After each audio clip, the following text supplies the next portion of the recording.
Natanggal sa serbisyo ang 5 airport police personnel matapos masangkot sa umano'y matagal ng overcharging modus sa NAIA. Ano nga ba ang tunay na nangyayari sa likod ng mga modus na ito? Yan nating alamin sa report ni Sheena Torno. Ito kailangan tumigil na itong ganito. Matagal na ito, dekada na ito.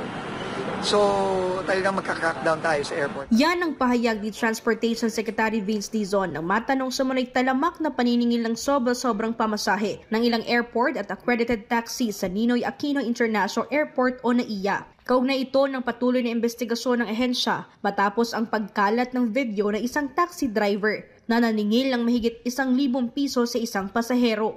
Noong Hunyo 19, humarap sa kalihim ang naturang taxi driver at isiniwalat ng umunoy matagal nang umiiral na modus sa NAIA, kabilang naritong hatian ng kita kung saan 40% ay napupunta sa mga driver at 60% umano sa tiwaling opisyal ng paliparan.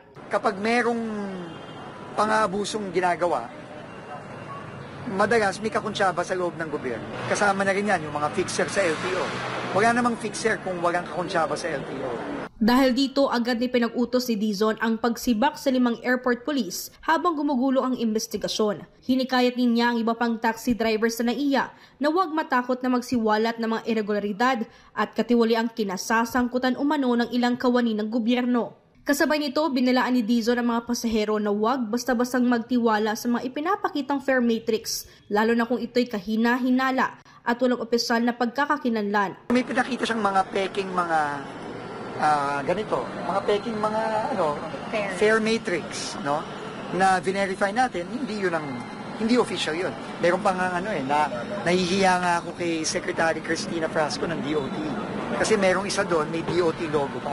Kaugnay nito, inirekomenda rin ni Dizon na tanggalin na ang mga special taxi o accredited taxi sa NAIA. Git niya, mas makabubuti kung mga regular taxi na lamang ang payagang bumiyahe mula sa paliparan na nakabase sa metro o patak ng pamasahe. Kasi kapag gano'n ang sistema sa airport, di metro kung ano ang metro sa labas ng airport, yun din ang metro doon, wala nang ganito.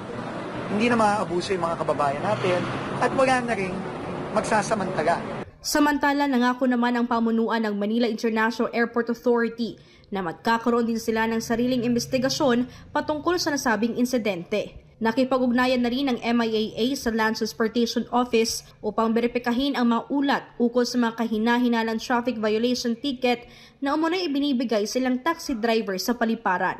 Para sa Diyos at sa Pilipinas kung mahal, ito si Sheena Torno, SMNI News.